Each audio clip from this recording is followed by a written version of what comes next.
रात में गांव में जाते हैं कि जो कमा के तैयार किया है, बेटी की शादी है, बेटे की शादी है, बच्चों की पढ़ाई के लिए कुछ जोड़ा, ये चोरी ना हो जाए। चारों तरफ इस तरह का माहौल बना हुआ है कि कोई सुनवाई नहीं हो रही। जो काम पुलिस को करना चाहिए, एडमिनिस्ट्रेशन को करना चाहिए, वो जनता कर रही है।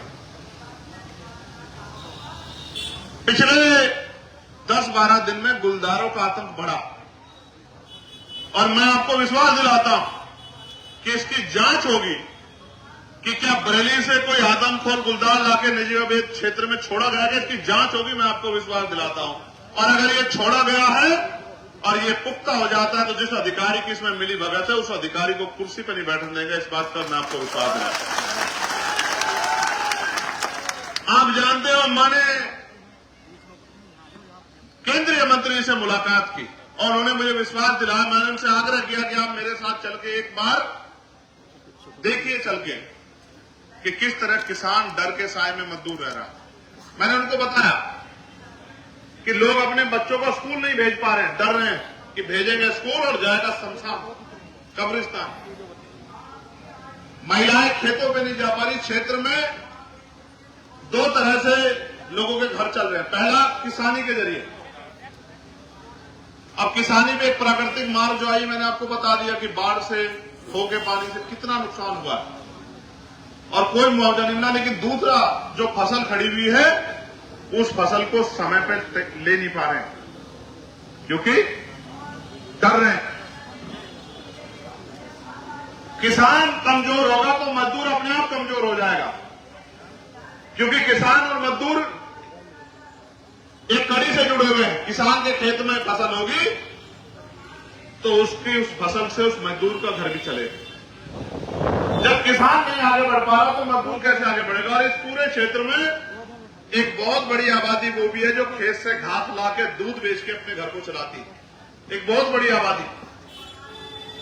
अब इस डर के साए में जान को जोखिम पर डाल के वो महिला अपना घर चलाने के लिए खेत में जा रही है और जब खेत में जाती है तो खबर आती है कि गुलदार उनको रास्ते में उठा ले गया। और एक फोटो मैंने देखी थी, मैं तड़पा था उस फोटो को देख के कि एक बच्ची का मुंह नहीं था, पूरा मुंह नोच लिया था। उसका पैर अलग कटा हुआ पड़ा था, उसका हाथ अलग कटा हुआ पड़ा था। एक मन तो हुआ कि वो उस पूरे शरीर को लाके यहां इस दफ्तर में इन अधिकारियों के सामने रखा जाए और इनसे हिसाब मांगा जाए कि इस बच्ची को वापस लाके दो। क्या 5 लाख रुपए में बच्ची वापस लाई जा सकती है क्या? लेकिन अपने पद की गरिमा के अनुसार मैंने बात की कि आप इसमें कार्रवाई करो और हमें विश्वास दिला गया कार्रवाई होगी। मैंने लेटर लिखा तो वाइल्ड लाइफ इंस्टीट्यूट देहरादून की टीम एक यहां आई,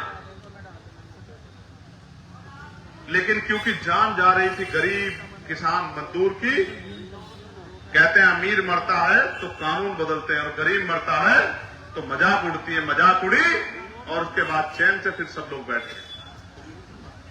अब सवाल यह है कि ये जुल्म कब तक? जैसा मैंने कहा कि पानी सर के पार हो गया, अब इस पे कोई ठोस कदम उठाने की जरूरत है। और मैं जानता हूं अगर मुझे एक पंजा लगेगा तो पूरे देश को खबर जाएगी। इसलिए मैंने फैसला लिया स्वतः कि हम उस क्षेत्र में जाके रुकने का काम करेंगे जहां गुलदार का सबसे ज्यादा आतंक है। एक सेनापति होने के नाते, एक नेता होने के नाते, इस क्षेत्र का प्रतिनिधि होने के नाते मैं अपने दूसरे भाइयों की जान को जोखिम में नहीं डाल सकता कि वो जाएं और उस गुलदार प्रभावित क्षेत्र में जाकर रुके। इसलिए मैंने फैसला लिया कि जो आफत आएगी सबसे पहले उसको आएगी जिस पे आपने भरोसा किया है, जिसको आपने ताकत दी। इसलिए हम वहीं जाके रुकेंगे। रात का रात्रि निवास हमारा वहीं होगा। जो मुसीबत आएगी उसका सामना हम करेंगे। मैंने पिछले जिलाधिकारी थे उनसे कहा था, जब नेटोर क्षेत्र में गुलदार का आतंक बचा था, मैंने उनसे कहा कि आप एक कुछ मत करो, एक ही काम कर दो कि आप किसानों को और ग्राम प्रधानों को आर्म्स लाइसेंस दे दो कि जरूरत पड़ने पे वो अपनी जान की रक्षा स्वयं कर सके। लेकिन सरकार इतनी हिम्मत नहीं जुटा पाई कि लोगों की जान की रक्षा हो सके और उन्होंने मेरी इस बात को नहीं माना। इसके बाद कई लोगों की जान गई और इस पिछले 15 दिन में जो 3-4 लोगों की जान गई है, इसने अंदर तक हम सब लोगों को हिला के रख दिया। आज जो आप यहाँ गंभीरता से अपना समय, अपना कार्य छोड़ के यहाँ, भाई लांबा जी भी हमारे बीच आ गए हैं, तमाम हमारे साथी, हमारे सुरवीर सिंह जी जो हैं, जो जाट महासभा के प्रदेश अध्यक्ष रहे हैं, तमाम हमारे बहुत जिम्मेदार शख्सियत इस क्षेत्र के, तमाम हमारे पार्टी के सम्मानित संघर्षशील कार्यकर्ता पदाधिकारी, हमारी पार्टी के सम्मानित नेतागण, जिले के प्रभारी, मंडल के प्रभारी, प्रदेश कमेटी के मेंबर, तमाम लोग, इन्होंने मुझे सैकड़ों मैसेज करके चिंता जाहिर की कि हमें चुप नहीं बैठना चाहिए। और जब इनकी चिंता, हमारी चिंता ने एकजुटता दिखाई तो ये आंदोलन आज यहां जमीन पर दिख रहा। और आपने देखा मेरी घोषणा के बाद कई आंदोलन शुरू हुए, कई तरह से प्रयास किया गया, लेकिन ये प्रयास काफी नहीं, हमें ठोस समाधान चाहिए। और मैं आपको विश्वास दिलाता हूं कि इस बार इसका ठोस ही परिणाम निकलेगा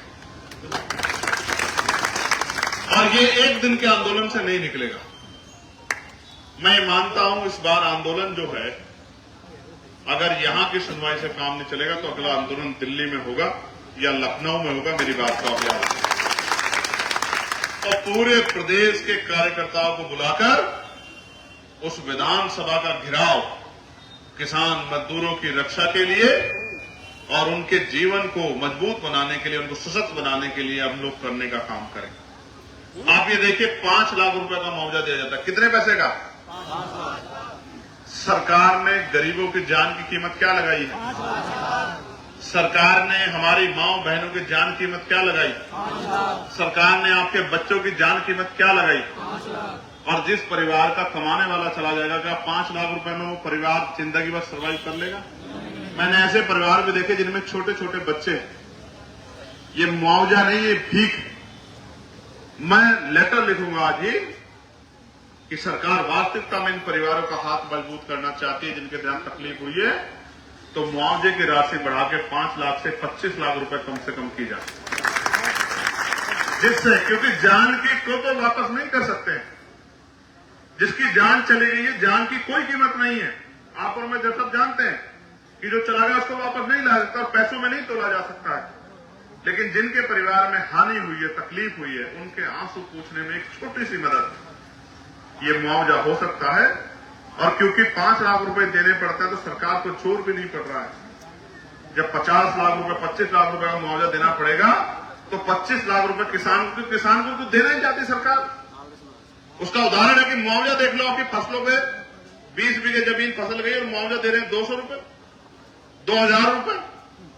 इससे ज्यादा का तो पसीना लग गया किसान का, उसके परिवार का। बीज, पढ़ाई, नड़ाई, खाद, पानी, ये तो सब छोड़ ही दो। तो 25 लाख रुपए ना देना पड़े, इस वजह से सरकार इस मामले का संज्ञान लेकर इस पर ठोस काम करेगी। फिर भी मैं मानता हूं इस सरकार की निष्ठा ये नहीं होगी कि लोगों की जान बचनी चाहिए। अगर निष्ठा होती तो 35 लोगों के खून से जब इतना बड़ा जो है खिलवाड़ हो गया, तब तो इस सोई हुई सरकार जागती। आपने सुना होगा, ये सरकार भ्रष्टाचार की भेंट चढ़ गई है। अभी सरकार के नेताओं में आपस में जूतापतरी हो रही थी कि 65 करोड़ रुपए जो आया था, वो 65 करोड़ रुपए कौन खाया, ये सब आपके सामने हो रहा है। और मैं जानता हूं कि सारे लोग बुरे नहीं है, कुछ अच्छे लोग भी हैं, लेकिन 65 करोड़ रुपए गरीबों के हिस्से का, किसानों के हिस्से का, ये 65 करोड़ रुपए लूटने वाली सरकार कभी किसानों की तेजी नितेशी नहीं हो सकती है। इस बात को भी हमें समझना चाहिए। और जांच करने की बजाय बंदर बांट करने में लगे हुए, आप समझिए।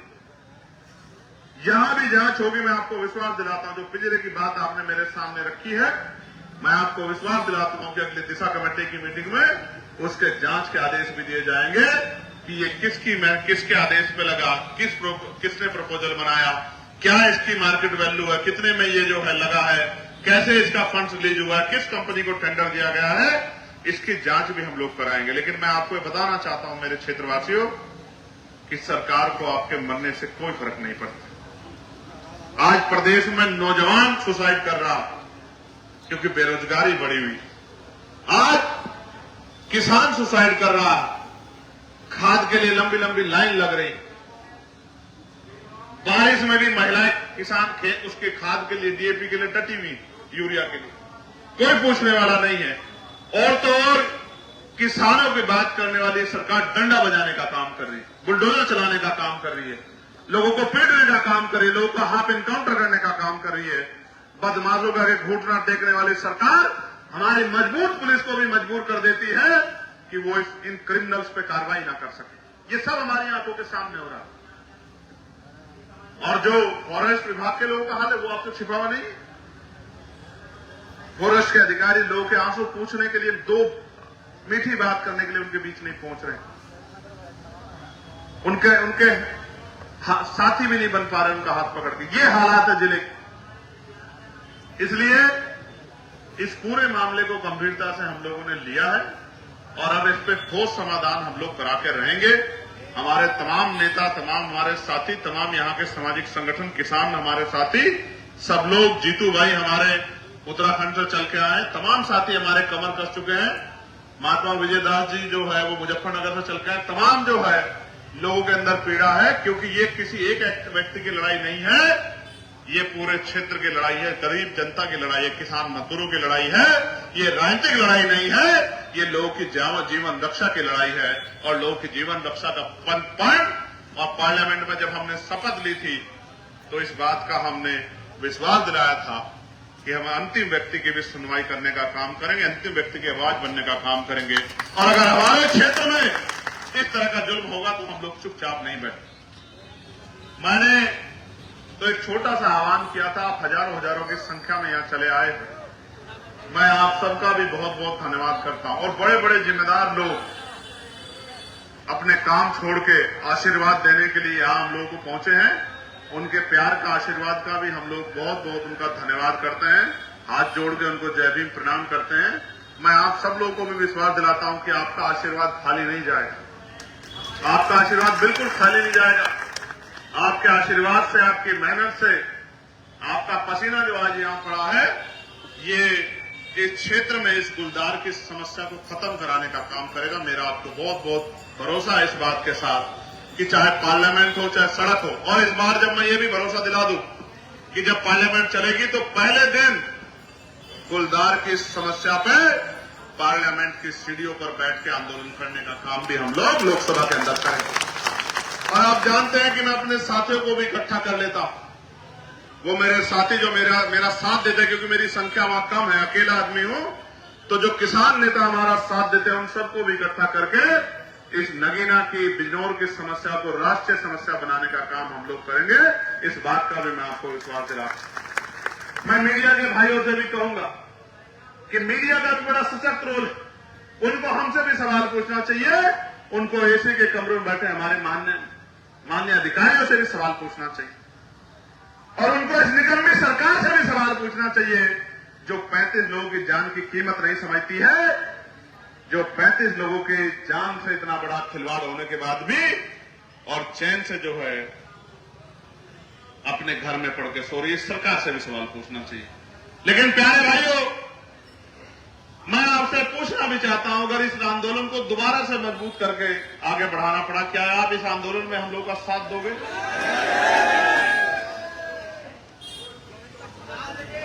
दोबारा से बताओ।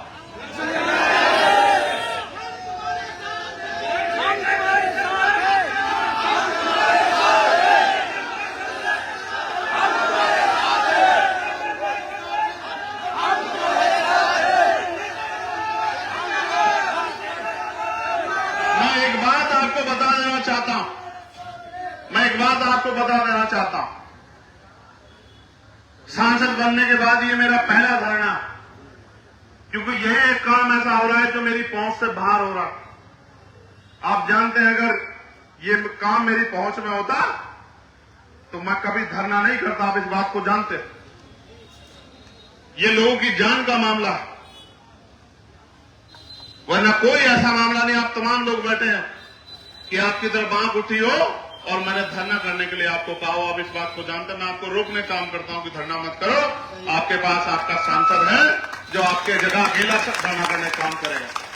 लेकिन इस बार मैं अपने आप को असहाय महसूस कर रहा हूं, क्योंकि अगर ये लड़ाई इंसानों से लड़ी जा रही होती, दबंगों से, सामंतियों से, किसान विरोधियों से, दलित मुसलमान पिछड़ा विरोधियों से लड़ी जा रही होती, व्यापारी विरोधियों से लड़ी जा रही होती, तो वहीं जाके इस आंदोलन करने का हम करते। लेकिन क्योंकि ये लड़ाई जानवरों से लड़ी जा रही, ये जानवरों से लड़ी जा रही है और सामने समझदारी नहीं है, सामने आतंक है। इसलिए इस आतंक से ऐसे ही लड़ा जाएगा जैसे हमारी सेना आतंकवादियों से लड़ती है, इसी तरह से लड़ा जाएगा। सेना बन के हम लोग लड़ने का काम करें। प्यारे भाइयों, अगर ऐसे बात नहीं बनेगी, मैं और नेताओं के जैसा नहीं हूं, लेकिन क्योंकि आप जानते हो हमारी शक्ति को, मैं चाहता तो सारे अधिकारियों को यहां धूप में आपके बराबर में बिठा सकता था। आप जानते हो नहीं जानते हो इस बात को? जानते हो नहीं जानते हो? लेकिन उनका अपमान करके मुझे कोई सम्मान नहीं मिलने वाला। सही बात। मैं इस बात को जानता हूं, इसलिए मैंने उनको आपके बीच में नहीं बुलाया। वरना मैं चाहता, आप देखते हो छोटा सा कोई मामला होता, बिजली विभाग के अधिकारियों को पकड़ के बंधक बिठा के वहां बिठा लेते हैं। वो तो छोटे छोटे संगठन के लोग हैं, हम तो देश के एक बहुत बड़े संगठन के कार्यकर्ता हैं, भीम आर्मी, आजाद समाज पार्टी कार्यकर्ता। अगर हम चाहते तो इन सारे अधिकारियों को आपकी जगह यहां बिठा के धूप में इनसे भी पसीना बहा सकते हैं।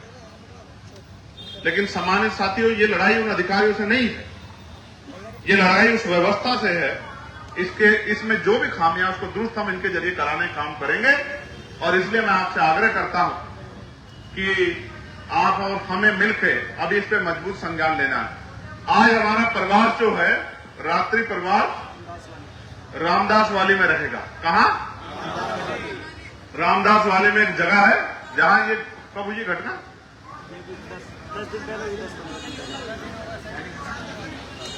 15 दिन हो गए।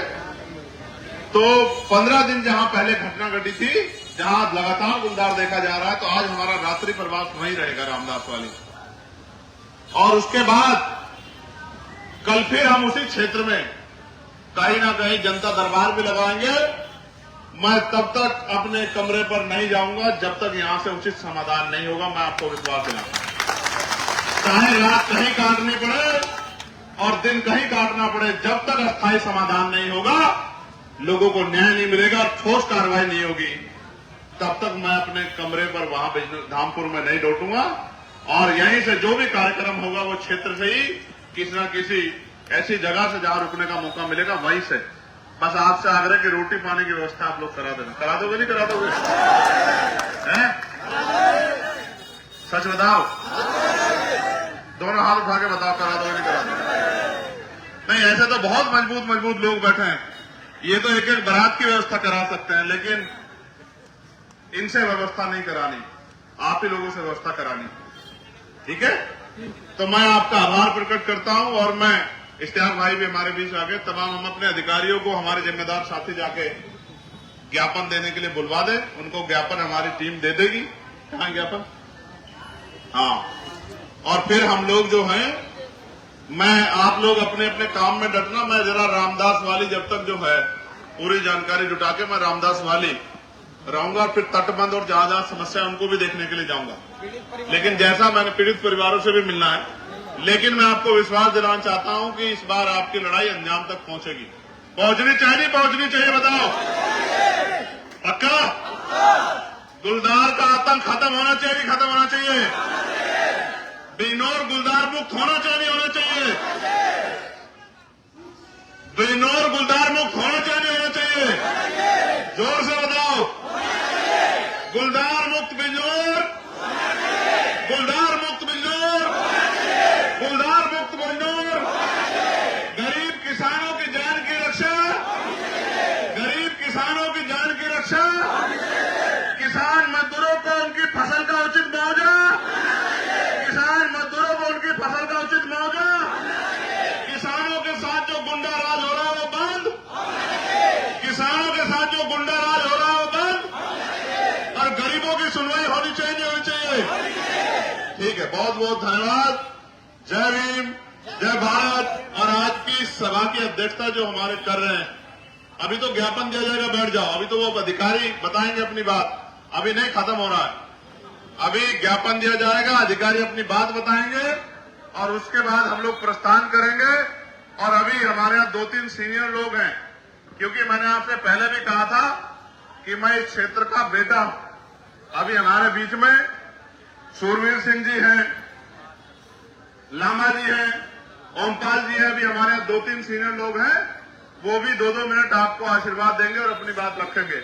मैं कैलाश लामा जी शुरुआत करूंगा कि वो आए और अपनी बात को रखें।